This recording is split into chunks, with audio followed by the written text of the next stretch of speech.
Hi, this is Cindy Bedell Slaughter with Heavy Hitters Music, and you're watching MUBUTV, Music Business Television.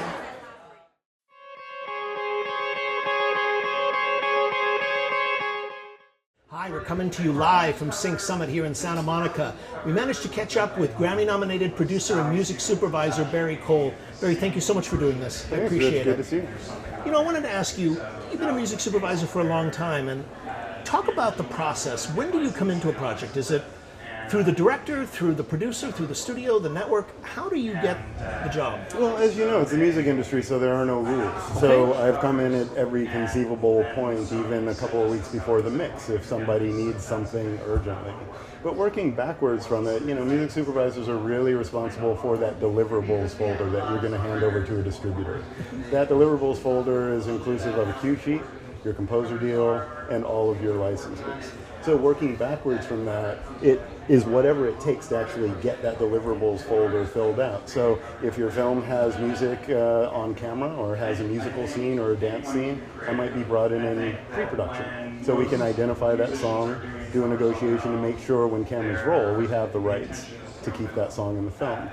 Most commonly, I'm brought in during post-production right after the assembly is done so that we can do a spotting list, and that spotting list isolates all of the music in the scenes that need music in the film between source and score. And that's kind of our running game plan throughout post-production.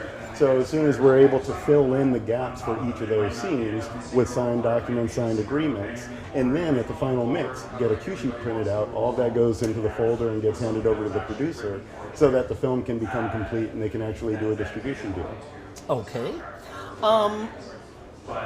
In your mind, are there differences in music supervision between film, television, and other digital media, or is it all the same? Well, it's all content. You know, Okay. it's like it's all visual content. It's all music. You know, visual content needs music, and now that we've had an explosion of different channels to make that available, now the licensing deals are coming from all over the place. You know, things including not just YouTube videos, but digital advertising, things that are made for online distribution only. I was able to work on one of the first original programming projects that Amazon Studios did called Alpha House. And Alpha House was a project that was fully financed by Amazon, but it was interesting doing the license agreements because when I submitted requests, folks didn't necessarily know how to quote because it was kind of a new frontier. And it's been great for me throughout my career to kind of experience the evolution of the industry a bit. You know, I've worked in film, I've worked in television. One of my first television projects was a show called G-String Divas, which was on HBO, and it was actually one of the first reality shows. And then being able to work on Alpha House to see something that was completely financed by a digital distribution company as opposed to a movie studio was also very interesting. So we've seen an evolution in how music gets consumed, how it gets licensed, and how it gets used for media. You know, it's funny listening to you speak about just the growth of platforms, the growth of new and innovative kinds of channels and outlets. The same thing has happened, I think, in music, where you have this explosion over the last 10, 15 years of an immense amount of sources of music. Has it increased your base, shall we say, in terms of who you go to? Have you discovered a lot of different kinds of people that you can go to, new sources, new channels for searching out music for your various projects? Well, I got into music supervision because I grew up as a DJ. So for me, digging for music or the act of discovering music was always something I was very passionate about. So I treat every project as its own being. So the ability to dive in with both feet and not be limited, especially at the beginning of the project where the scope is as wide as possible, before we actually have to narrow everything down. I love to be able to go out and explore the world of music. I love to listen to independent artists. I love to actually put money in the pocket of independent artists that they can use for rent or just to go into the studio and make more music. So because of that, it still is a bit of rough waters sometimes. Because what you find is with the explosion of content, the education hasn't always caught up to the fact that artists know how to properly label their content, how to properly pitch it for a project that they feel that it actually fits for, as opposed to doing the scattershot and just sending out 1,000 CDs and seeing what I get back. Yeah, it's interesting listening to you speak about that because you, I believe, in addition to being a music supervisor, you also have dove into that area with a company of your own called Maltese Falcon, which is all about having the multi-track stems of a project to work with. Can you talk about that company? Sure. Maltese Falcon is a result of 20 years of music supervision in those rough waters that I talked about treading. Yeah. When artists call me independently, and most of them contact me through the Film and TV Music Guide, what they'll actually say is, hey, I represent a catalog, or I'm an artist, can you put my music into something? Right. Or they ask, well, what are you working on? Is there something I can give you? And those broad questions are very difficult to take at certain times during the day. Sure. If I'm in the middle of a meeting, if I'm going to something, because what you're really asking for is, well, tell me your story. Tell me everything you're doing and give me every nuance so I can see if there's anything from my catalog that I can send you. And the approach really has evolved into, because there's such an explosion of content, being able to best prepare your material so that it can become highly visible for music supervisors and music licensors. The reason I named the platform Maltese Falcon is it's an homage to the Maltese Falcon. And you remember in the Maltese Falcon, it's the MacGuffin. It's that thing that everybody's kind of chasing around. It's almost this mythical being. And that's kind of what multitracks have been in the industry for music supervisors.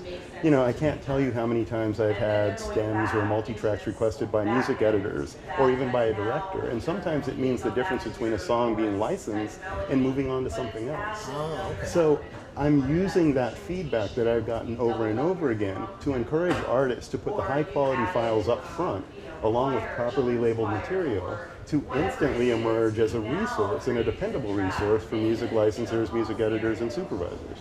Okay, have you found the reception in the marketplace to be good, strong? The reception is amazing, especially for music supervisors who are like, wait a minute, really?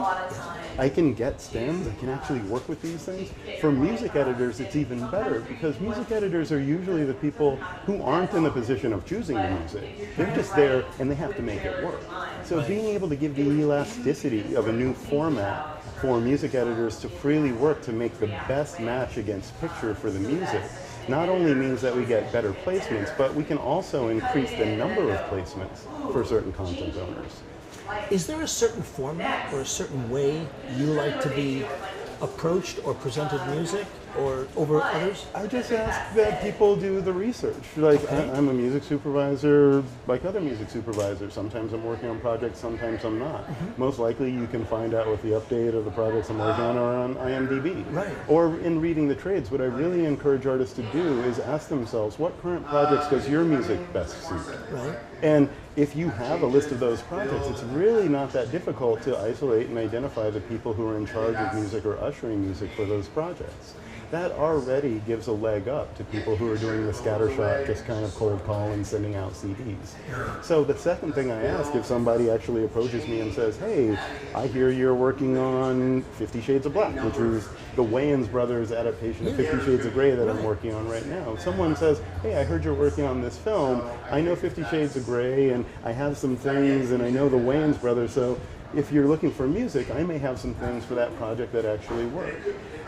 Even beyond a phone call, if you're going to send an email or even physical mail, just addressing the project to the music supervisor with the reference of a specific project will move that content to the top of the pile as opposed to something that's just coming in as a cold call. Right, just trying to search out your story, as you were saying. And I don't want to talk about extensive metadata, but I think what we're hearing more or less when people start to talk about metadata is put a contact information in the track somewhere, so that if it's on CD and I'm separated from the disc itself, if it's loaded in my computer, can I still track this song back to the people who I need to actually license it? It seems logical. It seems logical, but no time did the technological train or the technology train slow down and say, hey, all the artists, get on. Right. And that's what we started to see with technology kind of steamrolling our artists. You know, streaming is an unregulated service. So artists are always going to be disgruntled until there's some regulation and some set rate, right, so that they know that they're actually getting a fair share. And that was part of the impetus behind Maltese Falcon as well. We deal in high quality WAV files because MP3s aren't high enough quality to actually place in a film, television, or video project. Right, they're too low. Exactly, and I can't tell you how many times I've been stuck on a mixing stage with an MP3, and you're sitting there with a re-recording engineer in this massive theater, with a huge mixing board, and they're like, all right, where's the music? And you give them an MP3, and you can tell the difference in quality. Sure. And people look at you like, well, why is the quality so low? And I can also say, as advice to artists out there, if you don't have a WAV file or an AIFF, don't go into iTunes and then try and convert your MP3 to a WAV file. Because I'm going to get a WAV file that is 1.3 megabytes big, and I already know that it's actually not a high quality file. So all we're really trying to do is evolve the art and make sure that in this age of convergence, artists can intersect with production companies, producers, and directors at the right time with the most relevant content and presented in the most relevant way. Okay. You've been a music supervisor for over 20 years, and I'm curious, a lot of our viewers, may have an interest to go into music supervision as a profession. And, I guess what advice would you have for them regarding the profession itself, if they're interested in pursuing that? It took me probably 13 or 14 years of music supervision before I actually joined a publishing company and managed a publishing company of about 20,000 songs for about 7 years. And the reason why it was so important for me to do that, I had to figure out where the money was going. It's like, where are these revenue streams that everyone's talking about? And if I can figure out where they are in this country, then how do they work in other countries outside of the world? Once I was able to educate myself of where the actual money was, it gave me a much better understanding of how we can empower artists, and how we can actually build a sustainable ecosystem for artists. Artists can actually make a living through licensing and through publishing. So for anyone who's interested in getting into music supervision, I think it's really interesting and crucial to understand publishing, to understand how record labels work. And then what you'll find through trial by fire is that record labels and film production companies move at different paces. And that is why a bridge is needed in between the two of them, and that's what the music supervisor essentially is. So once you have a good understanding of how the money circulates, once you have a good understanding of how production schedules work, then being able to bring all of that knowledge together to best serve artists is, I think, the best position that a music supervisor can put themselves in. And that's just talking about the artist side. As a music supervisor, I have to deal with producers, usually on budget and schedule, and then with the director to translate their vision into music.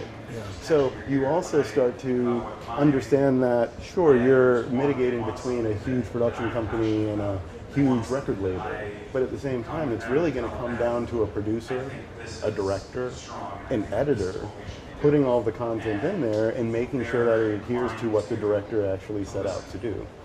So being able to keep that in mind while also being able to keep in mind how to fairly pay artists is pretty much the big nutshell that is encompassing music supervision these days. And I think there are more opportunities to educate yourself than there were 20 years ago when I started.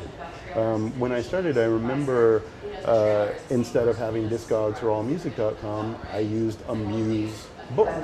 And Muse it looked like 5 phone books put together, and it came in its own stand, and they would send you inserts monthly to update you on new songs that were there. And that was how we would research songs and figure out who to actually furnish a publishing request to. We have such luxury now in being able to access that information at an instant that it really should be speeding up the process instead of slowing it down. So I think that all this has opened up a lot of opportunities, especially for independent musicians and artists. And as soon as we can actually merge them with these new channels and with all these new features, I think we can start to see growth on both sides. Not just the film side, but the music side as well. And that's what a music supervisor is there basically shepherding. Okay. All right, Barry, thank you so much for doing this. I appreciate it. Sure, thanks a lot. All right, thank you.